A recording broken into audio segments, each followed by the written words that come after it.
এখন বাজে সকাল ৬টা। আমি সমস্ত বাড়ির কাজ কমপ্লিট করে এখন চলে এসেছি সাবুদানার খিচুড়ি বানাতে। এত সকাল সকাল বানানোর কারণ হচ্ছে আজকে আমি আর আমার বড়মশাই যাব একটু হসপিটালে, মতলব কলকাতাতে যাব। তাই সকাল সকাল একটু সাবুদানার খিচুড়ি বানিয়ে দিয়ে মেয়েদের জন্য রেখে দিয়ে গেলে ওরা তাহলে খেতে সুবিধা হবে।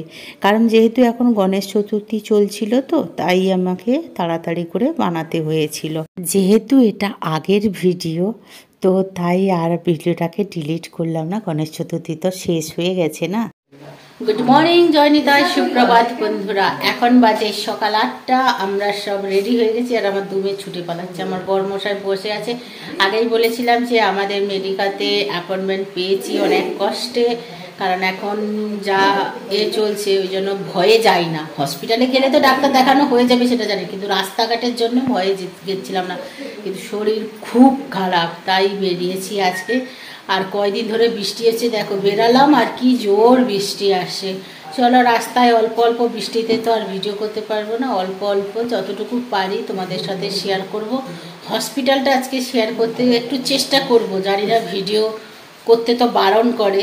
চলো তবু লুকিয়ে একটু করে নেব ওখানকার হালচাল। আমরা ছোটো মেয়ে দেখো সারাক্ষণ মস্তি আর মস্তি। তাহলে চলো, বৃষ্টিটা কমে গেলে বেরোবো, না বৃষ্টিতে বেরোবো সেটা বড়মশাই যা বললে হবে। তাহলে চলো, দেখা হচ্ছে রাস্তায়। এই দেখো বন্ধুরা, বৃষ্টি হচ্ছে, বড়মশাই চলে যাচ্ছে।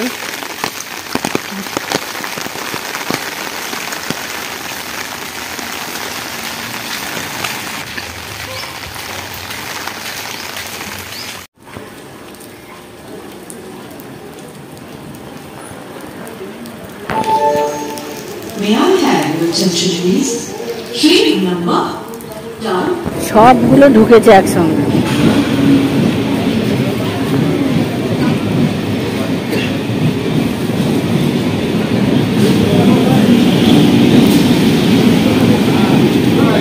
ট্রেনটাতে প্রচণ্ড ভিড়, বাইরে বৃষ্টি, আর আমি লুকিয়ে ভিডিও করলাম এই কারণে এখানে কিছু দাদাগুলো খুব ঝগড়া করছে অভয়ার নিয়ে।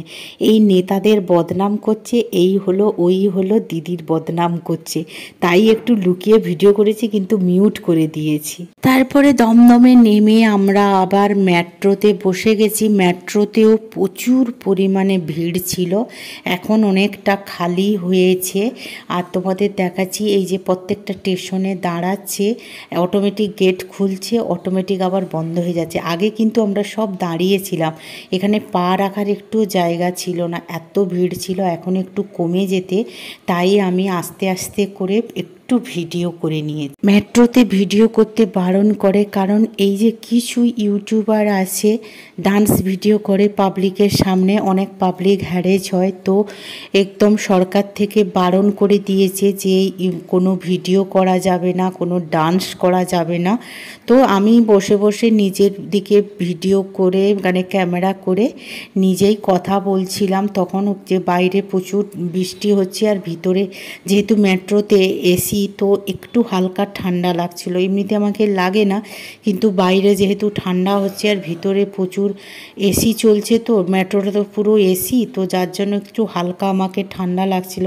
তো কানে হাত দিয়ে আমি লুকিয়ে লুকিয়ে কথা বলছি, আর বড়মশাই এক মনে মোবাইল দেখে যাচ্ছি। এবার আমাদের গন্তব্যস্থলে চলে এসেছি, গড়িয়াতে আমরা নামবো। ট্রেন একদম প্ল্যাটফর্মে চলে এসছে, বেশি ছিলই না, আমরা অল্প ছিল। এই যে গেট খুলে গেল, আমরা আবার বেরিয়ে যাব আস্তে আস্তে করে, কারণ স্টেশনে কিন্তু প্ল্যাটফর্মে খুব সিসি ক্যামেরা থাকে। তবু আমি হালকা লুকিয়ে একটু তোমাদের জন্য ভিডিও করে নিলাম।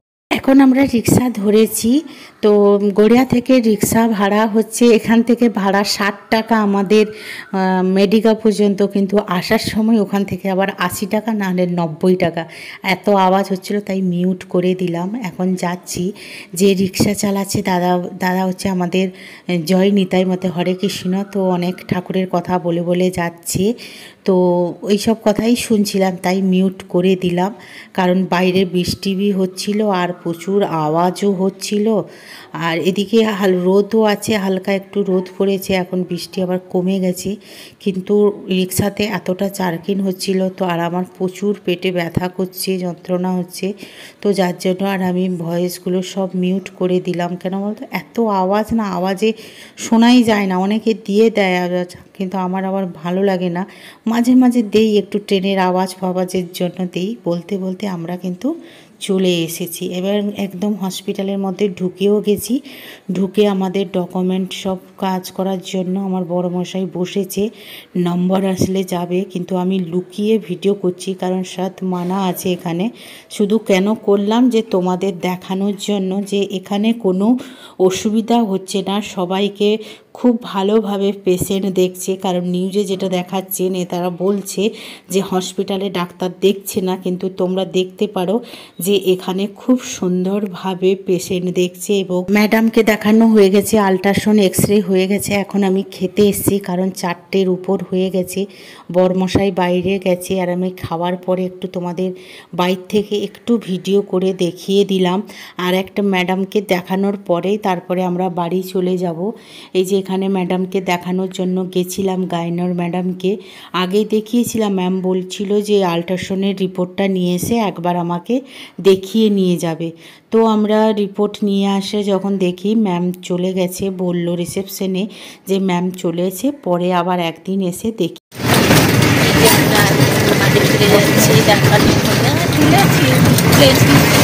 কতটা তুলেছি তারপর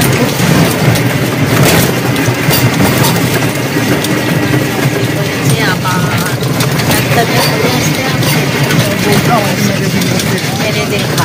আমি কি মানলাম তোমাকে? আমি তোমায় কিছু বলেছি? করলাম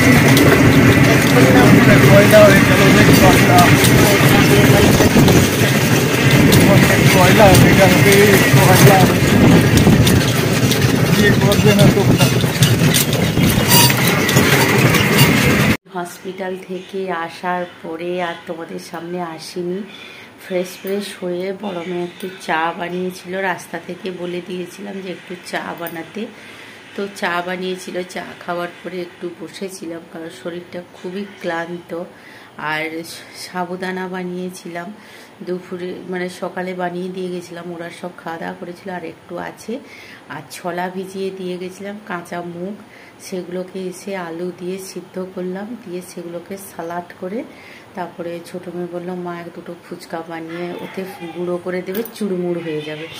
তো সেইটা খাওয়া দাওয়া করবো। বরমশাইকে রুটি তরকারি দিয়ে দিয়েছি, ওর খাওয়া দাওয়া হয়ে গেছে। আগের দিনের তরকারি ছিল, তো সেটাকে গরম করলাম, রুটি বানিয়ে দিয়ে দিয়েছি, খাওয়া দাওয়া হয়ে গেছে। এবারে আমরা খাওয়া দাওয়া করব এইগুলো, তাহলে সেগুলো আর একটু চা ছিল, সেটা গরম করতে বসিয়েছি, আর খাওয়া দাওয়া করবো। আর আমাদের আজকে ভালোভাবে ডাক্তার দেখানো হয়ে গেছে, আল্ট্রাসাউন্ড এক্সরে করে এসছি, রিপোর্টটা নিয়ে আবার ডাক্তারের কাছে যাব দেখাতে। কোনো অসুবিধা নেই, আমরা ভালোভাবে আমাদের ডাক্তার দেখানো হয়েছি। এত যে বাইরে গন্ডগোল হচ্ছে, হসপিটালে ডাক্তার দেখছে না, কিচ্ছু করছে না, না, এটা সম্পূর্ণ ভুল। আমরা যে হসপিটালে দেখাই মেডিকাতে, কলকাতা রুবির পরে একদম সুন্দর করে দেখাশোনা করেছে। আগেও যেমন দেখাতো ডাক্তাররা এবং স্টাফেরা ভালো ব্যবহার করতো, তেমনই করেছে। আমরা তো স্যাটিসফাই, আমাদের কোনো অসুবিধা নেই। আবার আমরা যাব।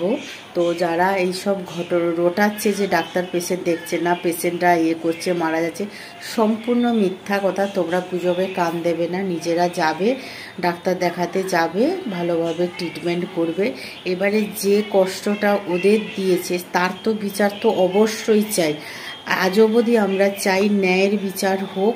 যারা মেয়েটাকে শেষ করে দিয়েছে, একদম পৃথিবী থেকে মানে তাড়িয়ে দিয়েছে, মানে বলতে গেলে ওকে একদম পুরো নির্মমভাবে হত্যা করেছে, তার তো বিচার অবশ্যই চাই।